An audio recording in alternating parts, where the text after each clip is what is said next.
no Hey, longer. Dave, we're live. Are we really? Yeah, imagine Oh, hi, that. welcome to the world. Yeah, so welcome to the Loop Masters podcast. I'm joined by the wonderful Dave Gamble from DMG Audio. Hi. Creators of some of the best plugins in the world, I'm told. I know. I know. Yeah. How are you? Yeah, pretty good. Yeah? It's a nice day. We are in a basement. Yeah. It's, I spend more time than perhaps I would like in rooms with no windows. But that's I've always just the thought life, that isn't about it? you. I don't know. Something that seemed true, but Yeah. I don't think that's a bad thing. Yeah, yeah. Get stuff done. So, Dave, you're back in Brighton after some time living in the middle of nowhere in Cornwall. Oh, and I miss the Cornwall. It's Yeah. a beautiful, beautiful place. Yeah.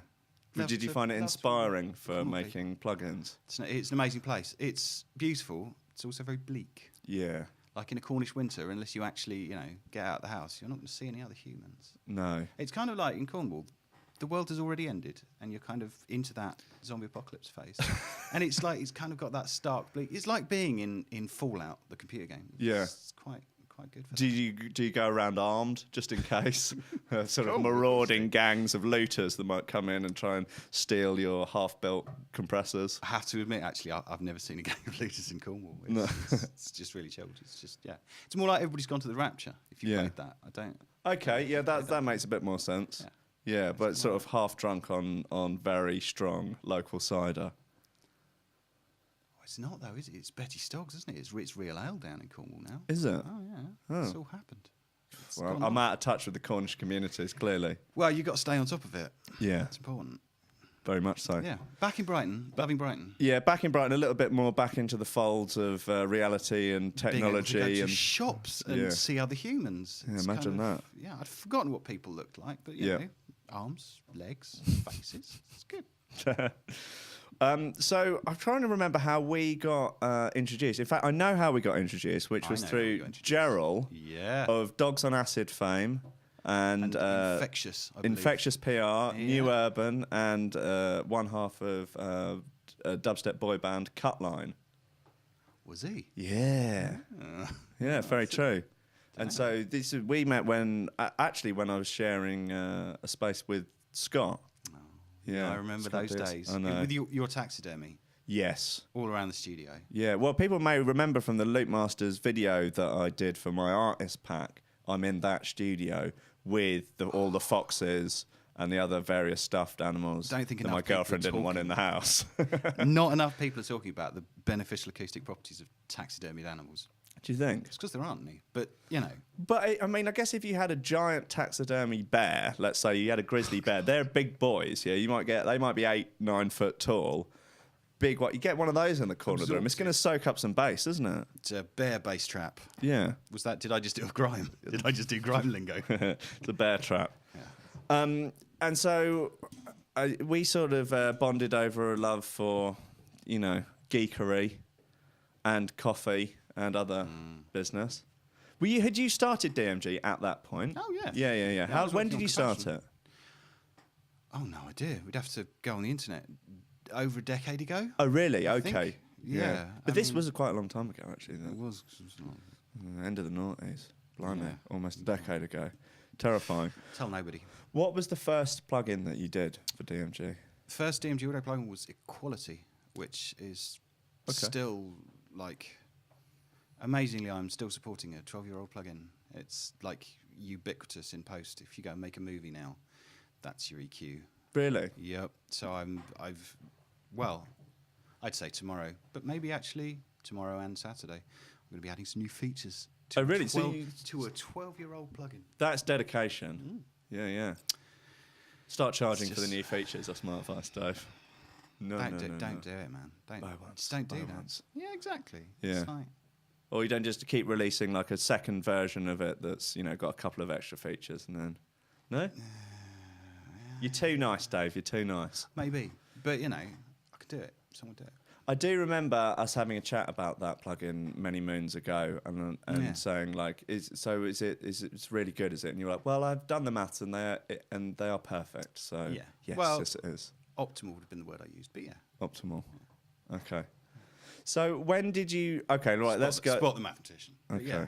Let's go. All right. Let's go back. School. Yeah.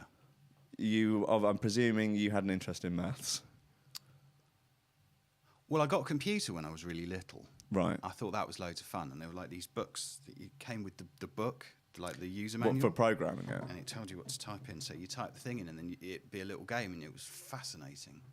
And it would be like, enter your name, and you type, that, and then before you know it, you've like made Pong or something, and you're bouncing stuff around the screen. What computer was it? It's a BBC. Yeah. No, it's a BBC Master Compact. Yeah, we had one of those at our primary school. Did you? I think we could play a game on it called Granny's Garden that was pretty good. I seem to remember. Was it Chucky Egg? And it's a long time ago now. Were these with the enormous discs? Actually, mine was the one after that. I think mine was the first one that had the littler discs. Right, a normal 3.5 inch. Normal. Normal disc. Yeah, Yeah, because yeah. anybody born after 2000 knows what a floppy disk is. I've still got a whole load that I sort of don't want to throw away. That Same from here. my Still got a load of zip discs as well from The ones that survived. Oh god, yeah, don't. It's a harrowing story. Stick them on a NAS somewhere in your life. Yeah. Keep them archived forever. Yeah, let's keep them in the clouds. Yeah. So strong interest in maths, strong interest in programming computers. That just because it was fun. Lots of playing with computers. That was really fun. And then I think probably by the time I was about 11 or 12 or something, the Prodigy appeared. And that was definitely the coolest thing in the world. It sounded like nothing else. Mm-hmm. So that was just the coolest thing in the world. So I was like, well, I'm sure computers have something to do with making music. And they sort of nominally did at that time. Right. With the Ataris and the Amigas and all that. Well, I didn't have one of them. Mm-hmm. So I thought, well, I'll have to have a go at making the stuff. So there was, trackers? Yeah. So I was making my trackers. Well, you built your own tracker? Well, I started writing trackers, and then I built my own tracker, and then I built a kind of like tractor, but with trackers, so I could DJ with it. Because I wanted to be able to mix tunes from trackers and also have a turntable, so that I could mix. Because I only had one deck at the time, because I was, a child. Yeah. So I had this one. I've got the drum and the bass going on this one, and then mixed to a track. Oh, great fun! Happy times. How old were you at this point? By the time I think my first gig would have been Colchester Arts Centre, aged 14. Yeah, it was really With good. what setup? With a single deck and a homemade tracker with a computer? It was an Acorn computer at this right. point. So it was an Acorn Archimedes jobby. Yeah. So that sat there, screen, Yeah. and then a little mixer that must have come from Radio Shack or Tandy's, was it? Yeah, Tandy's. Tandy's. The ones where it was 90% noise and 10% you could just about hear the music if you squinted. Yeah. And then a little turntable plugged in on the phono inputs on your little mixer. Oh, it was great fun. Yeah. God, yeah. I remember my first mix was a Sound Lab one where the crossfader was broken by the time you got it home. Yeah. So, but for some reason the upfaders were made of stronger stuff. I think. They never die. They're indestructible. Yeah, and no EQ or anything like that. No. What would you need that for? Occasionally a punch button though, whatever on earth where you could really sort of aggressively cut in the other tune. It popped really savagely. Yeah. Oh, I remember. It could have done with a little envelope on there, but we're going back through such time luck. here. This is I'm welling up. I'm reminiscing. It's beautiful. Right, so you built your own.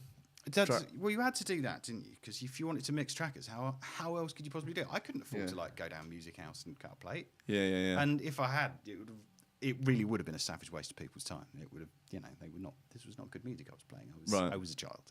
So you were making the music to then. Well, yeah. I'm slightly confused by that. What were you making a track and then you were composing the track live? No. I was making tunes in my sitting at home making the tunes. Right. And then when I wanted to play them, I had a thing for playing them with. Right. Okay. What were you making the tunes with?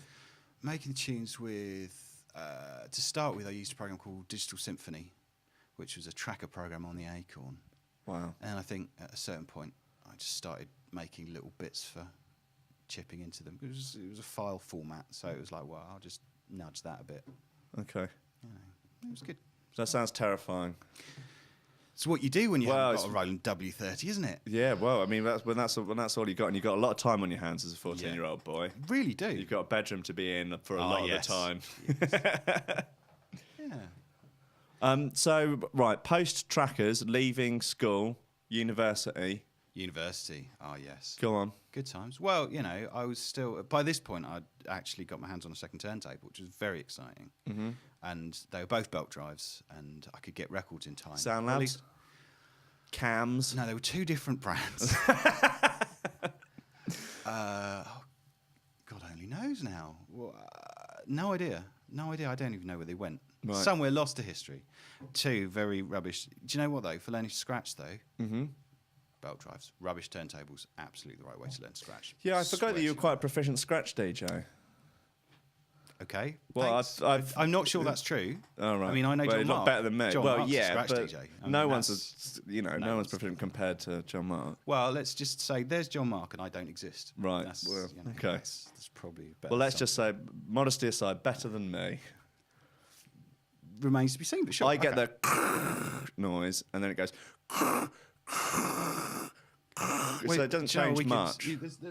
There's a single deck over there, but there's no crossfader. Oh, you don't just have to make it up. You just, yeah. It's actually a 1200. That's too good. You can't learn on that. The needle will actually stay in the groove. Yeah, no, you want a belt drive where the belt occasionally comes off. And whether just the needle goes flying, where it's just like, so you weigh it down with 3. Staying in the groove, I'm off on adventures. Would you have to weigh it down with 3 or 4 coins, maybe sort of blue tack a lighter onto the top of it, something like that?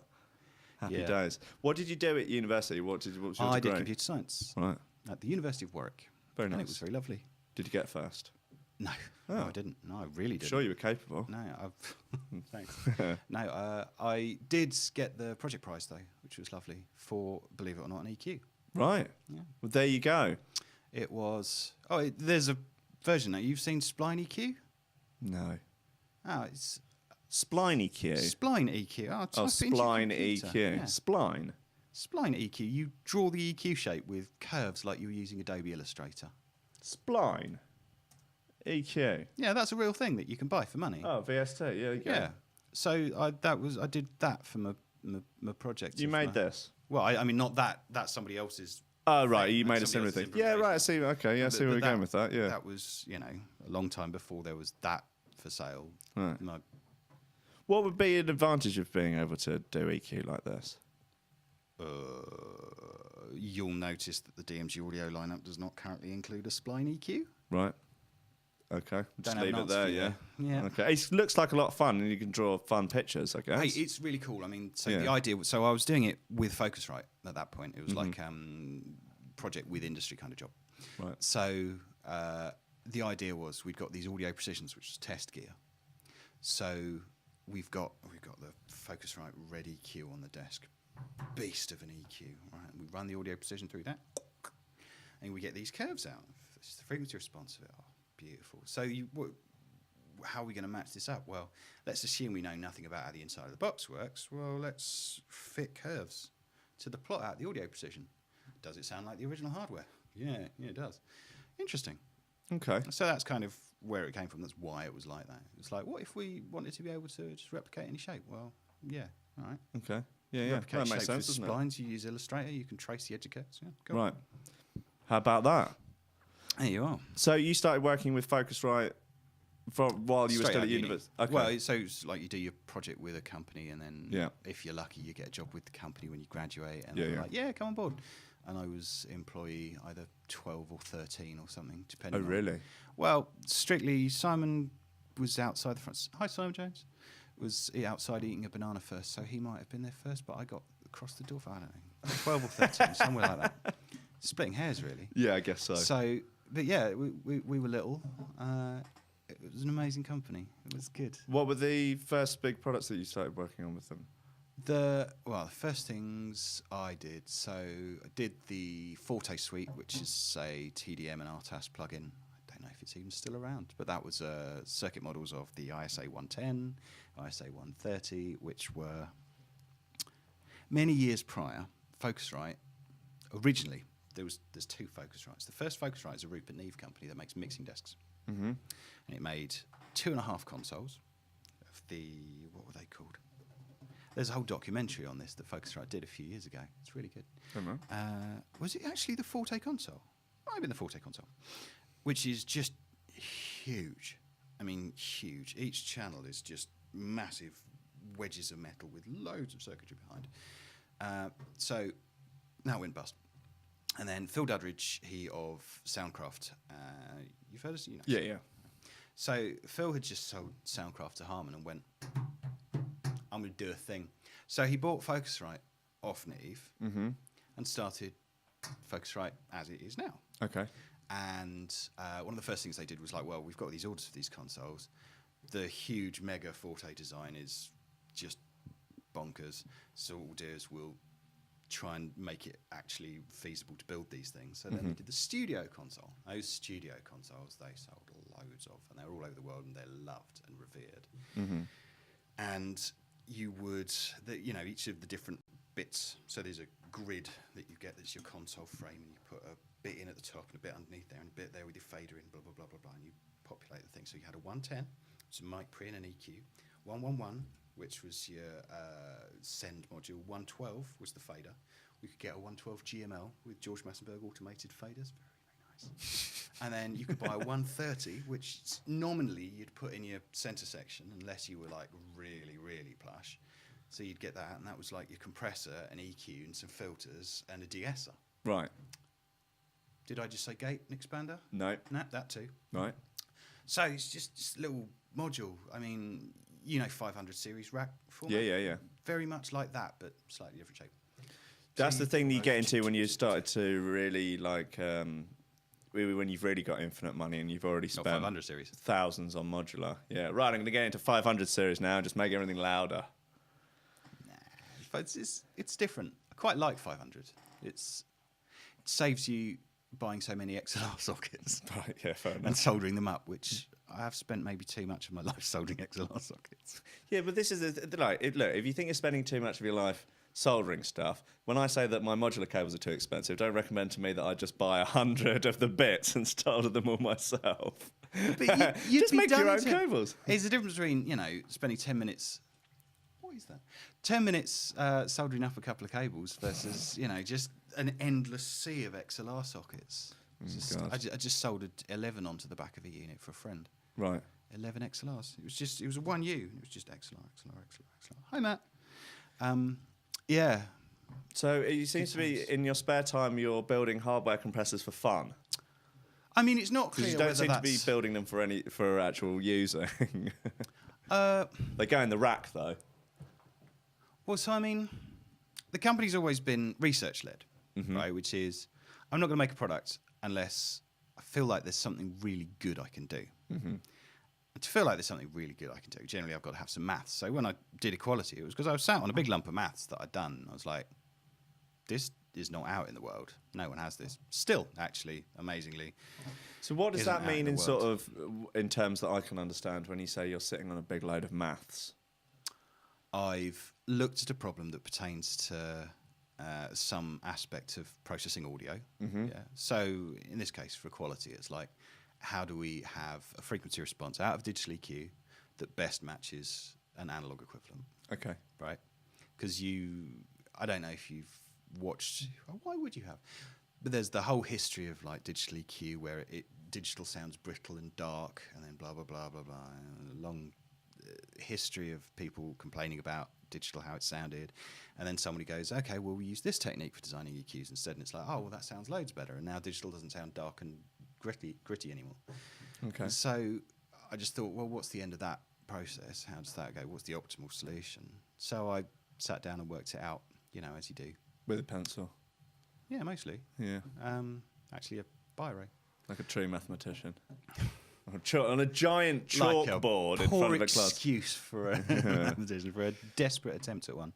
But yeah, so Limitless was the same thing. It was like, right, what is the most tricky I can be in terms of working out how I can tweak bits of a signal to maximize loudness whilst at the same time actually doing as little to the signal as possible. Right. And so that was sitting down with, there's sheets and sheets and sheets of working for that. And that is all just pen and paper. But at the end of it, you're like sat with you do like summary pages of these are my results. You code that up and you go, is this really going to work? Well, it kind of has to work. And then you try it and then he does. And I'm like, all right, wicked. And that's, I don't know if you've played with Limitless, but it is really one louder, if not two louder. Right. And you don't hear that it's mangled your audio like most limiters. Yeah. So I was really chuffed with that. Well, the drum and bass boys can be happy about that. They are. Yeah, I bet. They tell me. It's really charming. Well, I've been in your beta group and I've dived in and out of things as I'm not. Do you still read the emails? Not so much anymore, I'll be honest. But there's a lot of them. My feedback was like, I like that it's blue. I think that, and I like the readout looks visually appealing. And then there are other people in there that are giving you actual maths in return. Super nerdy. Well, yeah. There's Dom and Roland's in there, isn't he? lovely Dom. Hi, Yeah. Dom. Yeah, he's great. Yeah. I mean, with the You know, my first record that I ever bought may well have been by Dom. really, I think it might have been. that's cool. Yeah. Nice. Yeah. It's Shadow. What are your thoughts on the loudness war these days? Well, I mean, thankfully, he's about to say more numbers. You know the loudness standards. I can say the loudness standards. EBU 128, ITU 1770. Are these for like radio and TV? Loudness, loudness Right, yeah. normalisation Yeah. fixes the problem. Mm. I mean, it is still the case that if you've finished a tune, hasn't got to the mastering engineer yet, and you want a really loud version, stick on a CD or on a USB key to play out in the club. Yeah. To play your tear out electronic music that you play to clubs full of young people who are doing the dancing. Yeah. You're still going to limit it. Yeah. But for consumption of music, radio, television, YouTube, Spotify, all the places where the majority of music is, but by number of copies of the source material, I guess, loudness normalization solves all these problems. And in that case, it's kind of, it's done. So for that, I mean, I wanted Limitless to do as little as possible with your audio. Well, it does, so that. But it turns out that being as loud as possible and doing as little as possible are weirdly compatible goals. Really? Yeah. Well, I didn't do that. That's just the universe has just decided that's true. Right. Okay. So what's the secret behind that? Well, I'd have to show you with pen and paper. Okay. And it would be maths. And if you want to go off and do a degree so you can understand. If I wanted to give you an analogy, though, Yeah, go on. I'd say if you were watching somebody on a desk and he's got his fingers on the faders, Yeah. right, and they're moving levels up and down gently, right? The trick is if you move the levels up and down nice and gently and smoothly, nobody hears that you've done anything. Right. If you're also psychic and you know what's coming and you can think about it a bit, you can predict, I'm going to move that one down just a little bit. But also, if you're a super genius, like you're a computer, you could go, hey, look, this one's about to get a bit louder. This one is also quite loud, but it's out of phase. I could leave that one alone, push that one up ever so slightly. That would cancel that one out. There wouldn't be a peak, it wouldn't clip. I'd just be releasing how much I've reduced that in order to make it louder. But I still don't clip because these two are going to cancel. Right. And it's all about the cancellation. That's the magic for multiband limiting, is like that you can be gentler if you go multiband because you're using the bands to help you rather than limiting all the bands individually. Like, you get a multiband compressor, they're not working together, you're just compressing the bands and then putting it together afterwards. Well, for limiting, if you think about what's going on a bit, you can kind of work through what's actually going to happen when I sum these. What if I did that? What if I do that? And you can kind of plan out strategies. That's how Limitless works, basically. There is a little blob of code in the middle that runs through and works out what its options are. That's quite a dark art you've conjured up there. Yeah. Wow, cooked up in your digital cauldron. In the digital domain. Yeah. Bloody hell. Yeah. Okay, I think I roughly understand that. Yeah. It's unusual though. I mean, there wasn't any there's guarantee a sort of, that was going to be possible at the start. But there's a sort of look ahead situation that's going on. Yeah, there's plenty of look ahead. Yeah, I bet. Oh, wow, okay. It's just a whole nother world to me, really. I'll be honest. It's my little fun world. Yeah. So, I mean, with the sitting in the corner building the compressors, I mean, so most of last year was dedicated to this spice simulation stuff, which is you want to replicate the behavior of a piece of hardware using nothing more than a list of what's in the box and the physics of those things that are in the box. Okay. Nothing else. And theoretically, that then gets you the thing. Yeah, the same output. So I built a bunch of things, and then I did the spice on the things. And when you build the things, you're not worried about breaking it. So you can go, well, maybe that doesn't sound right. Is that value actually that? Oh no, it's actually that value.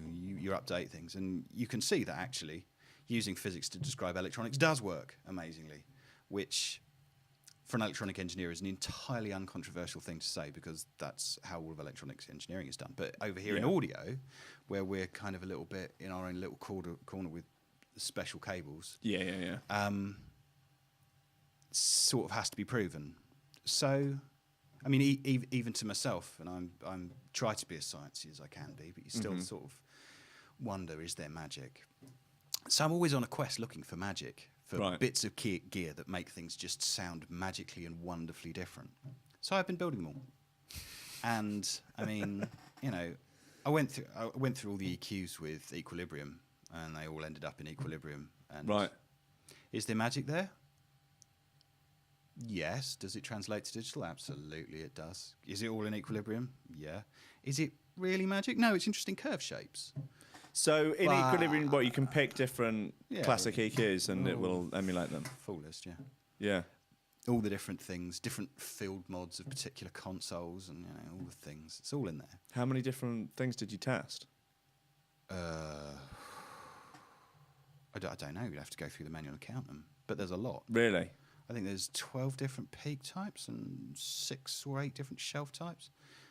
8 filters, something like that. I don't know. It's all in there. Nice. Okay, find it. Oh. But, yeah, there's some cool sounding stuff. I think magic in EQ is when there's interaction between gain and Q. You're moving stuff around and it's doing stuff at the same time. You're just adjusting one control, but it's adjusting the Q with you and it's kind of following you. And it feels comfortable and good. And that's cool. Have you ever thought about having a little bit of hardware, maybe just as a controller? I mean, I was literally talking about that last night. Really? Yeah, it's just for nice very much hands something to think on. about. I was thinking, wouldn't it be really nice to have, like, you know, if you've got a mastering rig or something, just some big jobby in the rack in front of you with a nice big touch screen. Drag the bands around with your fingers. Oh, lovely. Maybe some utility buttons, some knobs and whatever. Yeah, that'd be great. Yeah. Have you ever thought about doing mastering as a... Me? You know, yeah, or anything like that? I'd need a room for it. Well, yeah, of course. Obviously, you need the setup. But that's the whole project, that. You need to actually really build a room for that. I have enough friends who are mastering engineers. I mean... Yeah, well, you've been on the beta. You know who's on there. Yeah. As far as mastering engineers goes. Yeah. Yeah. So useful to have a few around. I mean, if I found myself in a room mastering a thing and I had a question, I'd have some good people to ask. Yeah. Yeah. I mean, most people just sort of look for, well, I've got a mate who's a plumber, and I've got a mate who's a mechanic and a doctor, and that's fine. It's like, well, I know a dozen mastering engineers, and so. When did you make Compassion? That's what I was working on when I moved into your studio, however many years ago that was. I do remember the early versions of that coming up on the... A truer answer might be, so back at Focusrite, after the Forte Suite, one of the other things that was going on was the Liquid channel. Do you remember that? Yes. Was that the little hardware box? That's Liquid Mix. That's Before Liquid that, Mix, there's right. a 2U rack mount thing with the finest mic pre man has ever made built in. Right. And some DSP stuff. Okay. And that was a really interesting thing because we sent lovely Ian, hi lovely Ian, out to places to sit and measure responses of all of the different compressors. So we sort of knew what they were all doing and what they all looked like and how they responded to this and that. And we had a bunch of test signals. It's really interesting. And so the basics of how one would go about modeling different dynamic behaviors went into the compressor section of the Liquid channel and then later into Liquid Mix. And then, you know, another 10 years of work on top of that, Compassion. Which is, I like Compassion. Compassion's I like it too. I mean, I probably like it on a much more basic level than other people like it. I'm a big fan of the thing it does with... Can you explain the visual readout of it and what it shows? Because I've never seen anything else that does that. A certain competitor brand of mine has started doing it as well. Okay. But the idea is to say the waveform. Yeah. And then the output waveform is superposed. Yeah. And at the top and the bottom is the difference. Yeah. Again, so you can see it kind of squeezing in. And we color attack and release differently so that you can get an idea of here's it attacking, here's it releasing. So as you increase your attack time, you see I forget which way around the colors are, you see the attack portion stretching and following this little soft curve, and then you can pull up the release time. You see big release, and it's so that you can. I mean, it's exactly the same kind of thinking as goes into having an FFT with an analyzer and a graph of your EQ. Right, yeah. You want to see the shape of the curve. You see there's the shape of the thing. I pull this up, this bit goes up. And it's exactly the same way with compression.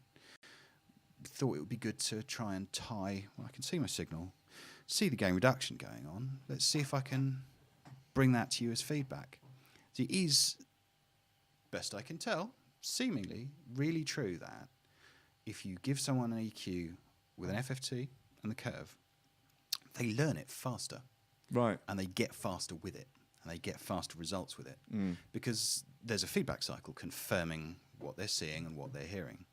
And regardless of how good your hearing is, eyesight is often a really, really strong sense for a lot of humans. Yeah. So, obviously not in every specific case, but in general, it's a strong thing to reinforce with feedback. So I've noticed something very strange, which is like if I'm listening to, say, promos on my computer, like I actually find it difficult and weird to listen to stuff and flick through it if I don't see a waveform of the track. Because you're used to it. Because I'm used to it from you see it on the CDJ, you see it when it's in your DAW, when you've actually got full tracks out. But like if there's if a promo gets sent through and it's just a play button and a thing to skip along, I don't know why it somehow doesn't. It's like it doesn't sound right because you can't see it at the same time. Moreover, you can't predict what's about to come. Exactly, yeah. Or maybe I'm just thinking, where's the drum? Let's see whether or not this is worth it. Yeah. Are we building a synesthesia into you?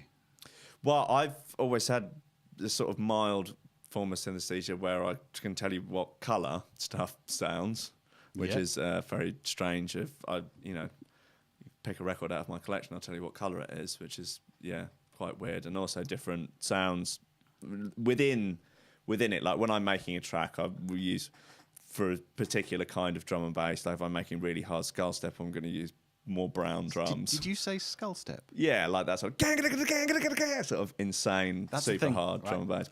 I'm learning. Skull step actually sort of started as a derogatory term for that sort of music, but then we decided to take it on and make it our own. Yeah, we've appropriated. Reclaimed it. Yeah, reclaimed it.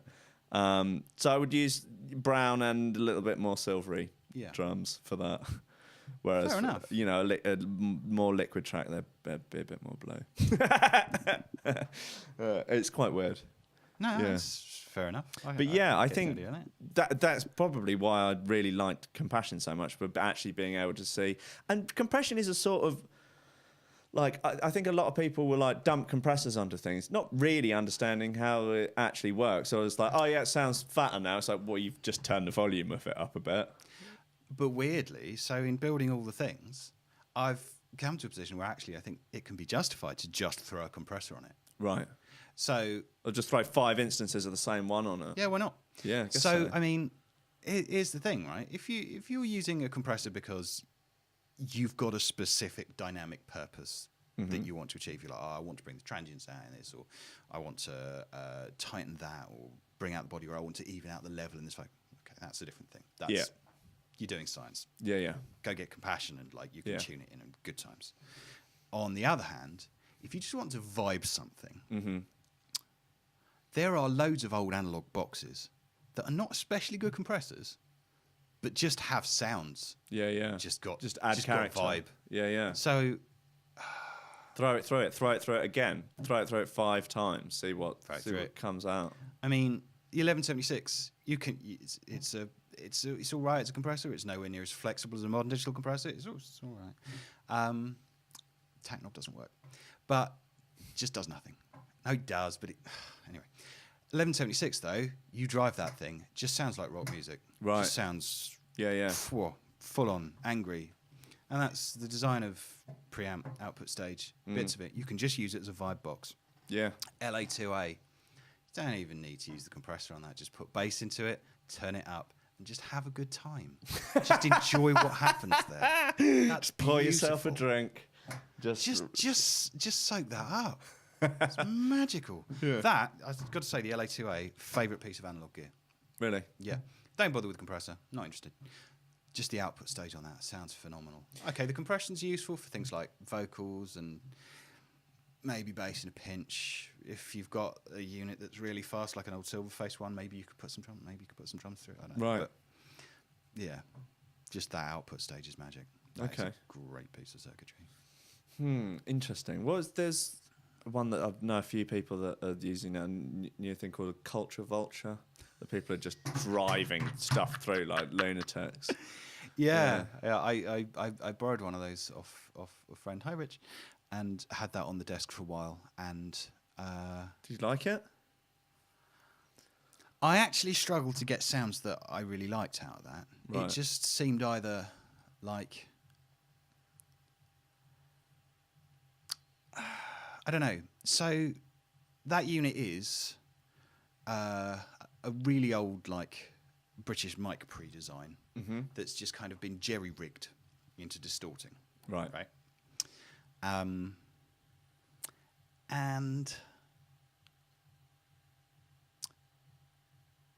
I think probably the best way I can summarise how I feel about the unit is that I haven't built one. Right. Nor have I bought one. Right. It's not in my lineup. What about the £200 UAD version of it? I'm sure the £200 UAD version sounds identical and is a perfect replacement thereof. Yeah.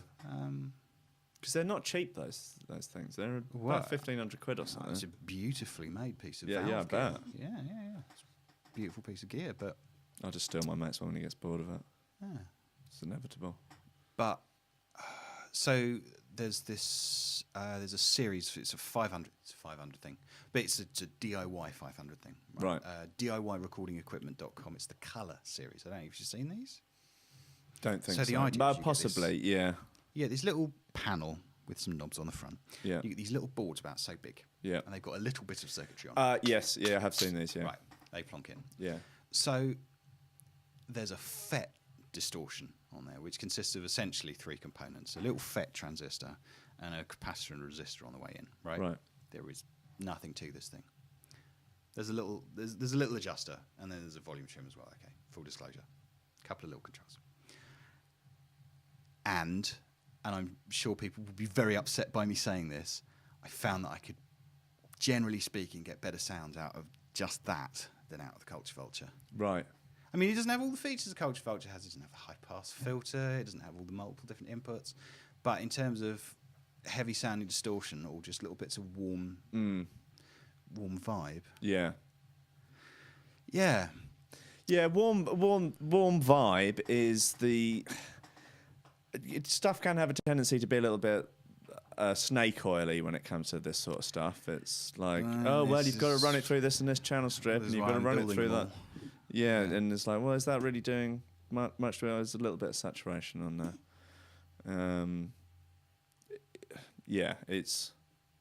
I think snake oil is possible. Is that the right term, do you think? I mean, you couldn't describe the Culture Vulture as snake oil. No, It is not that. No. It is a very good distortion unit, and it is a lot better than most of the stuff you'd have lying around. But I think there are others. It has an amazing name, and it's beautifully made. But I think you can get better or more flexible or more interesting distortions around. It doesn't do fat in the way that the LA2A does. Right.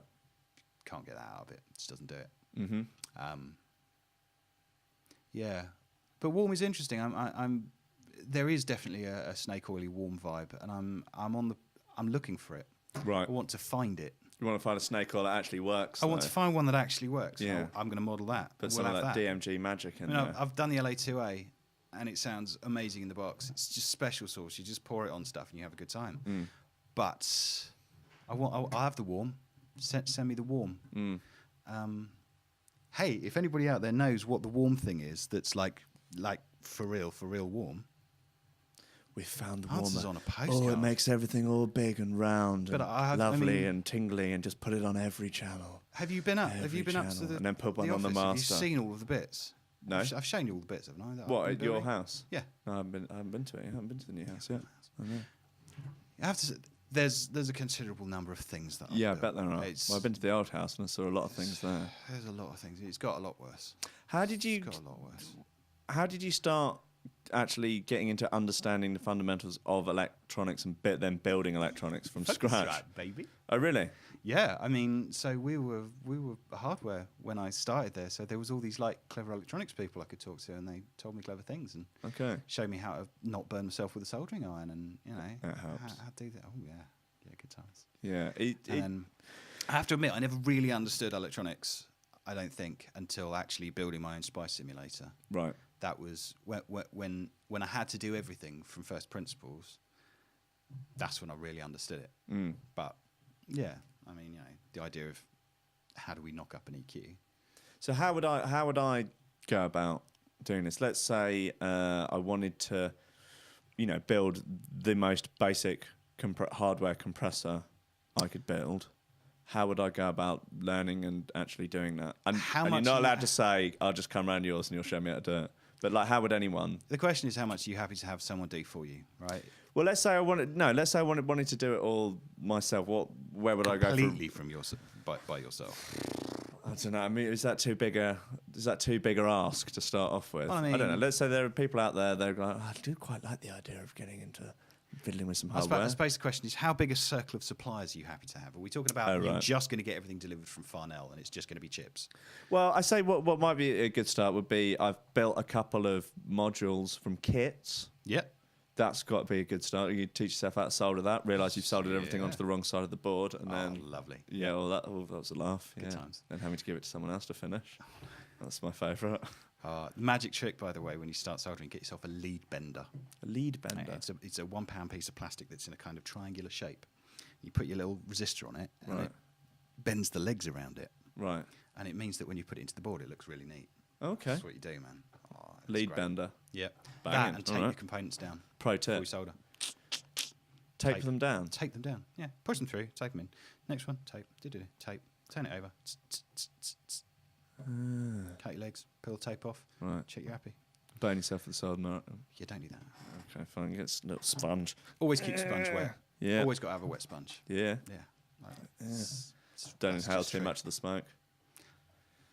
Well, Ventilated room. That's a personal preference. That. I guess so. I mean, so okay. There's two ways you can go. I mean, so you can get a kit, which is here are all the bits that you need. Yeah. Here's the circuit board. Solder them in. Make the thing. You've got a thing done. Yeah. Okay.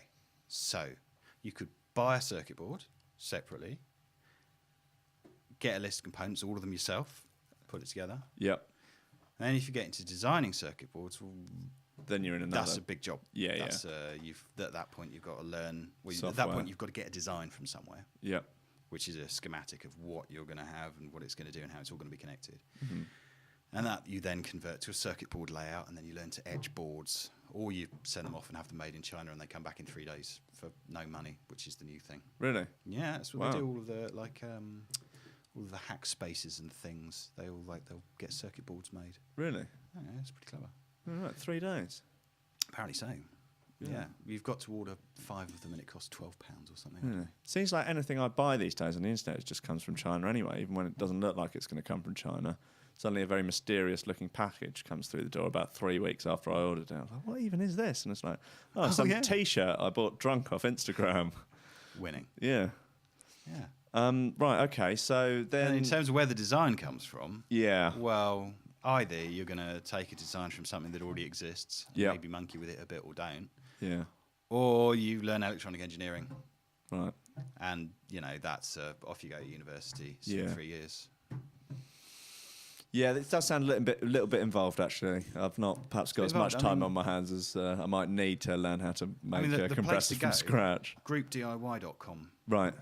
And there you'll find a community of people who will share with you and help you to understand the schematics for all of the units that are around and have been used and all the different techniques and why we do this, why you do that, blah, blah, blah, blah, blah.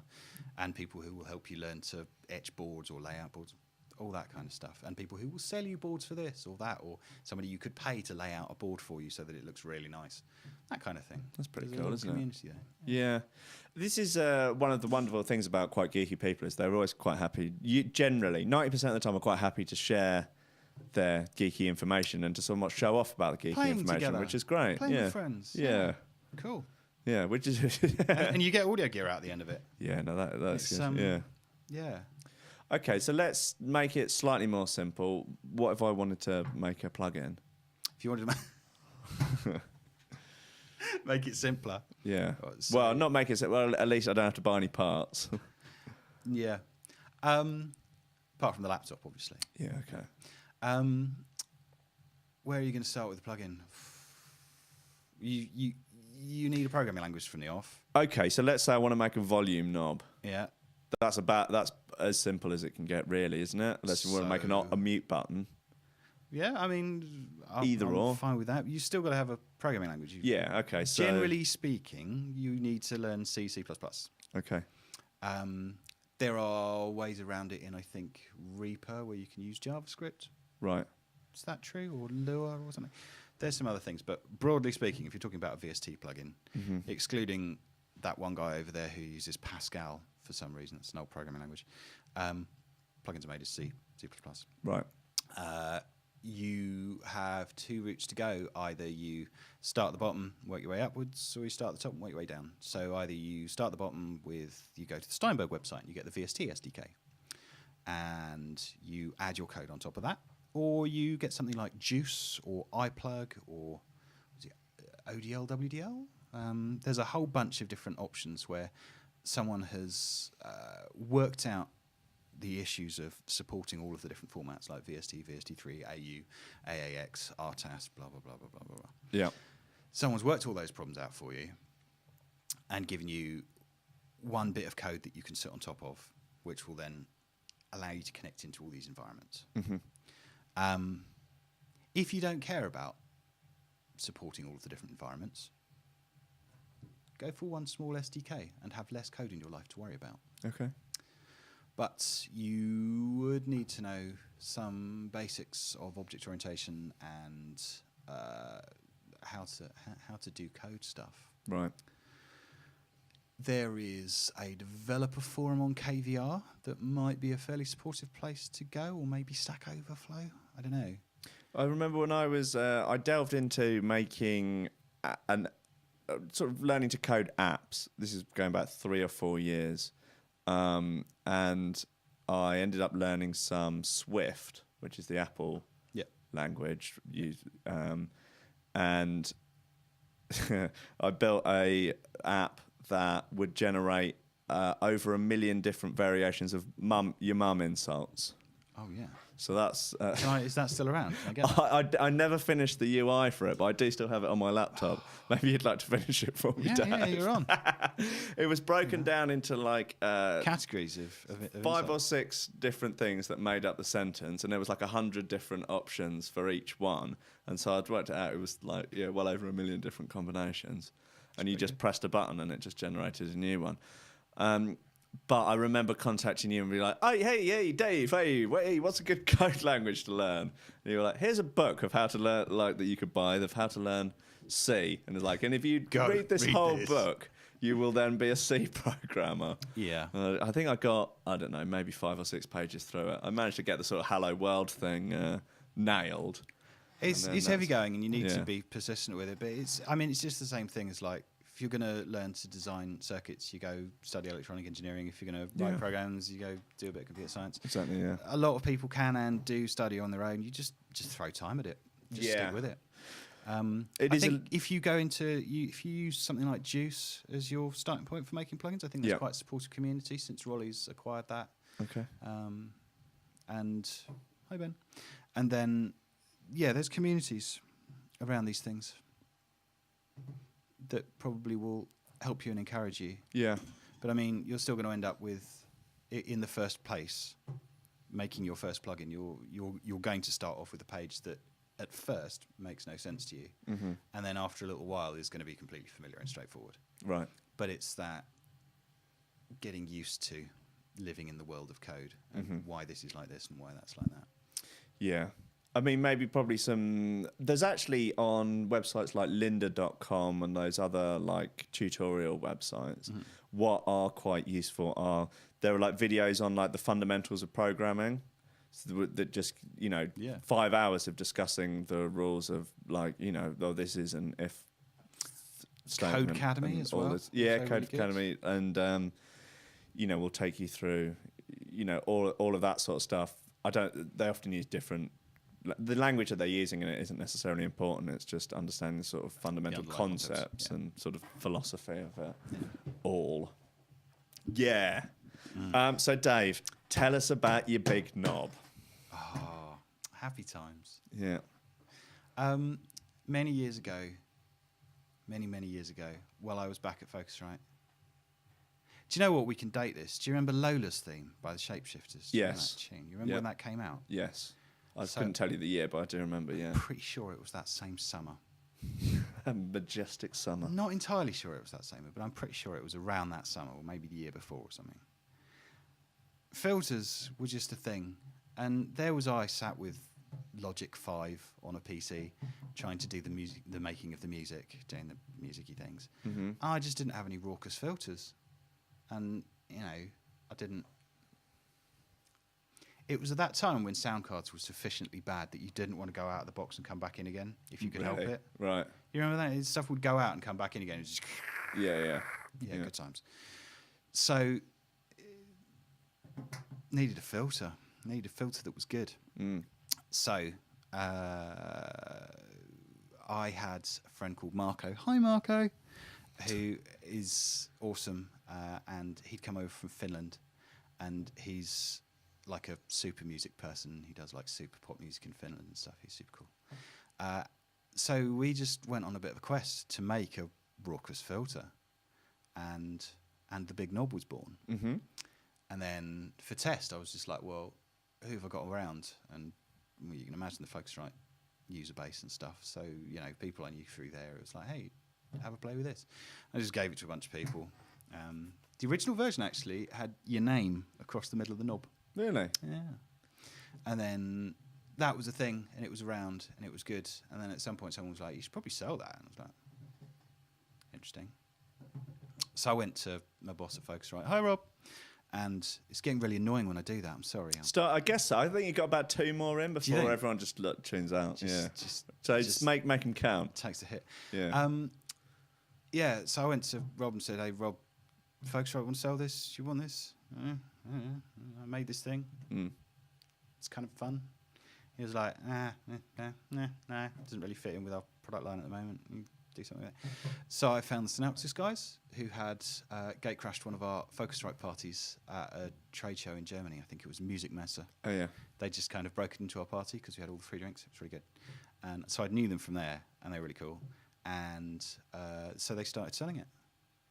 And then... As DBK?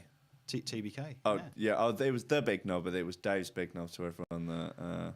To everyone in drum and bass, it's Dave's big knob. Yeah. Which I blame to... I'm not going to do it again. I blame to A-Sides. Don't do it. Who is an old friend of mine, who I think I was partially living in his house around then. Right. But yeah, he passed it on to lots of people and sort of connected it up and stuff. And I think it was him that started referring to it as Dave's big knob. Right. I had a strange moment when I was helping a friend move house, assisted by some other people I'd never met before who were making drum and bass, and they started talking about some new plugin, and it was have you seen that the big knob or something? Yeah, was it Dave's big knob? Yeah, it's big knob. I'm like, hi, I'm Dave, and they're like, no, wait, mate, no, you're not. Well, yeah, hi. It really was like the drum and bass filter though for a while. Yeah. Apart from Noisier, who decided it wasn't mean enough. It was about as mean as filters get, particularly as it didn't have any resonance control on it. Right, sort of. So there was a thought behind having the extreme. I'm sure you explained something about club sound it's- systems to me, or was this Oh yeah, no. It's the resonance in that is it's all tuned. right? So the sound of that filter, it's not like a piece of circuitry and that's just how it does it. Yeah. It's very much we deliberately tailored it to make this sound. And it was all done with just like sat and listening with whole bunches of different tracks and going through and sweeping them up, having it respond. So the 4 settings on there for resonance are different. The resonance is a function of the frequency. And it does stuff, and it's all tuned around what would sound good and what would sound angry and what would sound full on. And, you know, there is actually a version somewhere in the ether where the resonance is variable. Yeah, you sent it to me. You've got it. Yeah, somewhere. Well, that's where in the ether it is then. Well, we found it. I don't think We I've got it found anymore. I think it's on a computer that the cat dropped down the stairs. And that's the end of that one. Well, that's where it had a good time. Had a good life. Yeah, I definitely threw it into some dubstep. It certainly jazzed that up a bit. Yeah, I mean, Added and a bit of Big Davy magic into it. Yeah. Yeah, it was good. You were also in Mixmag's hottest dad band of the summer. Oh yeah, apparently so. Yeah. So tell me about this project. I'm, I think, officially middle-aged according to the music press now. I guess so, but this was a while ago, wasn't it? No, it was last summer. Oh, it's last summer that they. The story goes back to Focusrite Novation. So at Focusrite, at a certain point, we acquired Novation because they were like up the road, and then we started doing more Novation stuff. And a very lovely chap from SSL called Matt Derbyshire came to join the company. And I have to do a hi Matt because oh, lovely Matt, miss him. I haven't seen him for ages. He's meant to be coming over and visiting. Come over and visit. Get around my house. Matt joined the company, and Matt kind of did a whole bunch of Novation stuff, including things like the Launchpad, which you're familiar with. Right.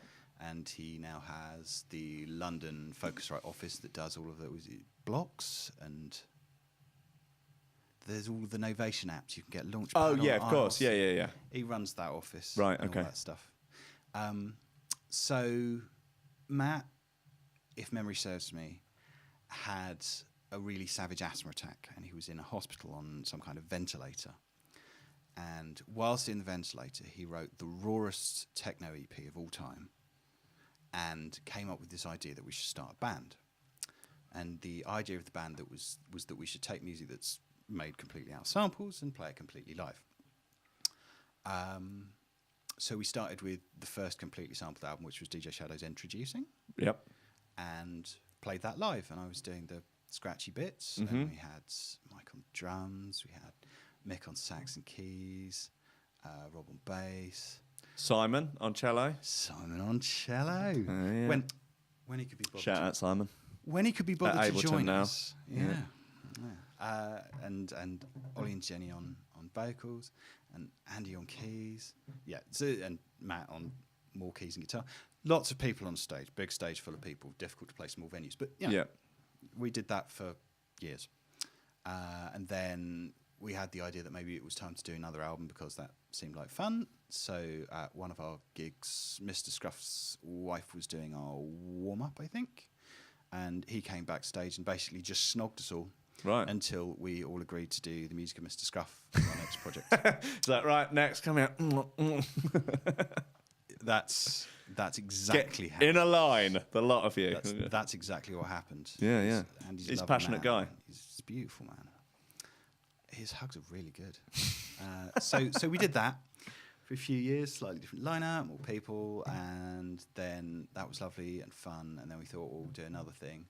And Matt, and this is as close to a quote as I can get, was sat having breakfast in LA with the woman who was in charge of YouTube at the time. Right. Because he's a high flyer. And she said, hey, let me put you in touch with Daft Arts group or Daft Media or Daft Punk thing. So anyway, we ended up doing Discovery by Daft Punk and some other Daft Punk tracks. Wow. As our live thing that we did, which was really good fun. And I moved into front of house for that so I could play with compressors. Yeah. And yeah, so the big Mix Mag thing last year was we did Wilderness Festival, and we were on before Benedict Cumberbatch. What, really? Yep, that's really what happened. So we. Sorry, All right, I see where Mix Mag are going with this now. Yeah. This is, I think that's a sort of I an believe he understandable. was there to read tweets or something.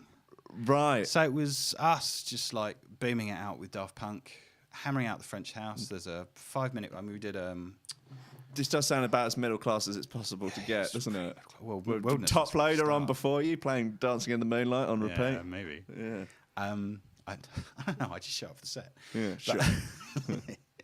No, what was it? So we've got like a mini mix of the new album Random Access Memories that we did for. In fact, no, it was a mini mix of as much Daft Punk as we could manage for Annie Mac that we did for Radio 1 a few years back. Right. That was quite popular. And then, so we're beaming that out, and then Benedict Cumberbatch reading out tweets. It was good. It's good. Everybody's in costumes. Then Paul Hollywood's going to come on, bake a cake. That might have been the thing between us and Benedict Cumberbatch, actually. There was something like that. You could Google it up. You could find out you could look up the lineup, see what it was. Oh my days. So what instruments do they have? What's the lineup for it? What's it called as well? Well, Was it called really Discovery? amazingly Googleable. Introducing. Oh, has it been called that even for the additional? So it was introducing, presents introducing. Keep It Unreal, was it? Right. Or Yeah. Introducing Mr. Scruff, introducing Discovery. Yeah. So it's that. There was another question you asked. Yeah. What's the lineup? What's the lineup? So I'm going to forget someone now. It's going to be really embarrassing. Well, brilliant. Just what instruments and Mike what's the on setup? drums. What's your rig? Mike on drums, a couple of snares, triggers. On Oh the yeah, kick, trigger on oi, the oi. kick. Give me that 909 thump. That's you're not doing that with an acoustic kit. No. Not happening. So I've got the trigger on that. Got Rob on bass, for which I've got a mic on the cab, but also I've got a DI, and they get crossed over. So I've got there's a low pass filter on the DI, high pass filter on the mic from the cab, so that I get a really solid heavy sub that I can just boom to the room, and then the top is it varies between tracks, and it's kind of part of the character of what's going on, but you can reinforce and keep a kick solid that way. Okay. Got Tim, who's very tall, playing an extremely small guitar. Comically small. Yeah, fairly comically small. It's one of those little headless jobbies. Oh, okay. It's not like a ukulele. Yeah. Yeah. You sing it. That's good. Who else have we got? We've got Ian on pads, so he's triggering samples, which is doing quite a lot of melodic work. Rob is also sometimes playing keys, and then Matt is playing keys and guitar, and then there is Ollie at the front, and he's doing vocoder and keys and singing, and Ian was also doing some singing on a couple of tracks. And now who have I forgotten? Horror. I don't think I've forgotten anybody. There's someone Sure screaming. Thanks, Dave! Dave. It's a nothing! Dave. Wasted half my life on this! How much time have we spent on a tour bus together? Yeah, good times. Have you done a lot of shows with the Daft Punk one? Yeah. Really? Yeah, quite a lot of shows. Yeah, it gets me out of the house, I don't see you as much as I should. I need to filling in on the gaps. Well, I mean, mostly down in the Cornwall. I'd leave the Cornwall and then drive up the country to a place or to an airport in another country, and then do a gig, and then coming home again, and then hey, that was a fun adventure. Yeah. It was kind of like weekends with the lads, weekends with the boys. Saturdays are for the boys. Yeah, sort of like that. Yeah. So, That's sometimes great. There'd be several nights of being away. Are you going to do more shows with it, or are you going to tackle another album? It entirely depends on what Matt decides. Right. I couldn't say. Matt calls all the shots on this. What would you like to do? Trout Mask Replica by Captain Beefheart. That'd be a laugh. Could I just do Lying on a Beach? Do or it something, all drinking electronics. cocktails? Do what, sorry? Lying on a beach, drinking cocktails? Could you do that? Yeah, well, Someone fans me. How long is that going to be fun for? 3 days? think a you'd be week, surprised. and then you'll start going, oh yeah, I could fiddle about with that compressor. Hey, I didn't say I wasn't bringing the compressors with me. You just bring a huge rack system next to you. You've got a cocktail in one hand, with like in one of those like hurricane glasses with a huge bit of pineapple on the side and a sparkler and everything, and a huge straw coming out of it. And then there's a big rack of compressors. A bit of maths, a bit more maths. Yeah. Is that your dream holiday? I mean, Dream rest of life. can we put some other units in there? Does it have to be just compressors? All right, no, you can have 2 other units. I've kind of run out of compressors now. Bear in mind, you got to take this over on a plane. Yeah? Yeah. All right. Well, It's only stuff you can get in hand luggage. Oh, you're going long haul, so you get 2 items of hand luggage. Don't do this to me. You take a small modular rig with you. Just rebuild everything for 500. It'll be fine. Yeah. Nope. Oi, oi, oi. So you also worked with our beautiful mutual friend Darren Beardy Man. Oh yeah. Yeah, building his live. The Beardytron. Were you working on the Beardytron? Yeah. Yeah. How did that come about? What's the official version of events? There was definitely cheese in a toaster. Right. Yes. Someone filled a toaster with brie. That's how it started. And that's how Darren and I met, over a brie-filled toaster. Right. Deliberately just put brie in a toaster. Well, I hadn't put brie in a toaster. No, but not you. Someone had done. Brie in a toaster. Was this backstage somewhere by yeah, any I think chance? so. Sounds like the sort of thing that happens backstages. I think it was Darren's toaster. Right. I don't know whose brie it was. It remains... That's lost to history, that. Yeah. Maybe we'll never know. That's a good out of context clip to take from this show, I think. Yeah. Yeah. So, but no, Daz was... I mean, I'd seen Daz at other festivals doing his Chaos Pad setup, Yeah. which was a lot of work to do because, those things don't love synchronizing, all a bit hard work. And, I mean, he was slaying it. Yeah. Fully murdering it. Yeah. So we got introduced and I was like, hey, I like vanity projects. Let's make a thing. And he was like, yeah, all right then. So we started putting together the idea for the Beardytron and how it should all work. And like pretty early on, we were like, well, we can use iPads for controllers because that's going to be real quick for changing stuff. It's good times. And then, Did you build apps for the iPad or did you use like Lemur or... No, I just built apps because it was... Well, there are... At the time, I assume it's still true, there were some complexities with super low latency OSC. Right. From an iPad to a Mac. So I wasn't getting the throughput that I needed. Because I needed to respond fast. Yeah. And whilst there are bits of the system that can be and are quantized, if you want it to respond, you want it to respond, right? So, yeah, OSC wasn't working great, so I used a different network protocol for throwing stuff across, which I had designed myself. And with the one and only Paul Nyrink, which is a name you may not know, but he did some things like inventing Pro Tools. Right, yeah, as you do. Yeah, as you do. Yeah. Yeah, he was my mentor. He Really? was my mentor. Yeah, That's pretty cool, isn't it? I got this gig just by accident. No, clever people, Yeah. taught me clever things. Yeah. So, yeah, we had the network protocol, so we could do really fast stuff over the network. Even then, we were still a little bit about it, and we ended up adding in a router rather than using the built-in Mac wireless access point stuff. Yeah, and then we wanted to do things like having waveform display on the unit, and Daz had some really interesting ideas for the control mechanism for gestures that he could implement. To this day, I haven't seen them anywhere else. Right. He really ought to patent that stuff, whilst it's still his and not publicly known of. Right. I had a go with it in his studio a little while ago. Man, it's bonkers. Like it does some far out stuff, and yeah, he's like, oh, just go and just start fiddling about with it. I'm always keen to see people that have no idea what to do with it and to see where they go. Like, you know, he's got a background in product design. Does he? Interesting. He's a smart potato. He's got a background in bloody everything. He's a bloody He's a on the polymath genius. Yeah, piano. He's evil. Yeah. Is he going to start using it for evil? I hope not.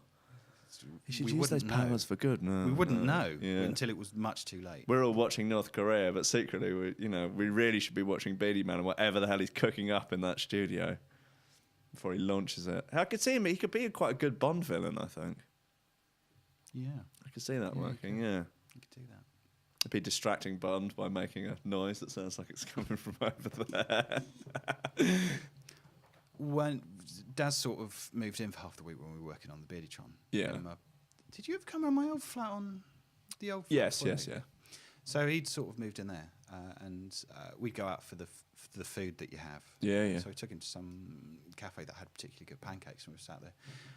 And on one of the days, he made the sound of a steamliner coming into harbour, which was sufficiently realistic that everyone in the room just instinctively looked out the window, expecting to see a ship crashing into the building.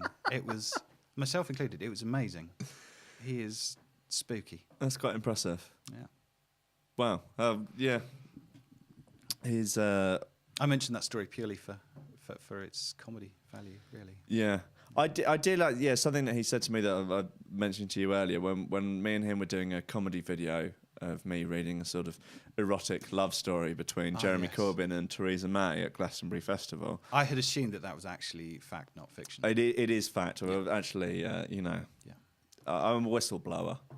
It seemed... I'm not as hip as the Cambridge Analytica whistleblower. Yeah. He looks like he's about to drop the hottest techno mixtape you've heard I this season. I haven't seen this guy. Have you not? Oh, you can show me pictures. I mean, he really looks like he's on a Resident Advisor like album cover or something. Has he just come out of, I'm going to say it wrong, Berghain? Yeah, no, That's that is right. Yeah. Am I going to peer around the screen?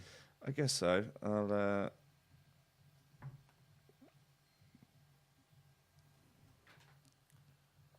What on earth? Yeah, he's got pink hair. Wow. Pink hair, sort of national health specs, sort of trendy stubble. He's wearing a camo jacket. Obviously, he's a whistleblower. I don't want to get seen. I mean, apart from he's actually having a photo shoot. I mean, well, maybe that's not the thing to do, is have a photo shoot when you're... But, okay. No, I mean, no, for God's sake. What is this? Is like a... I mean... Is he promoting a mixtape? He's doing net good, right? Maybe it's... Yeah, I don't know. Okay, but fine. I guess so. Look extremely trendy. Yeah.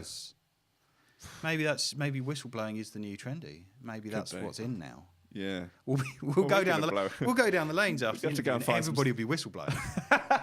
I've got a secret. Hey guys, you won't believe this. Yeah. Yeah. Well, my secret is that Rankin Audio is secretly made by an army of pixies of producers that I've kidnapped and I'm holding hostage in my basement. And one of is one of them Scott? Yeah, I've got him chained up. Like if he ever escapes, then there'll be real trouble. Poor Scott. God bless him. He's taking over my studio while I move to London, creating my podcast utopian podcast studio. That studio. I have now been into that in space. The little one. Yeah. I've been in your studio. It's nice. There's a lot more oxygen lacks, since I took my records out of it. Needs some taxidermied animals, don't you think? Yeah, I think so. Yeah, just to break up the sound a little bit. Scott will love that.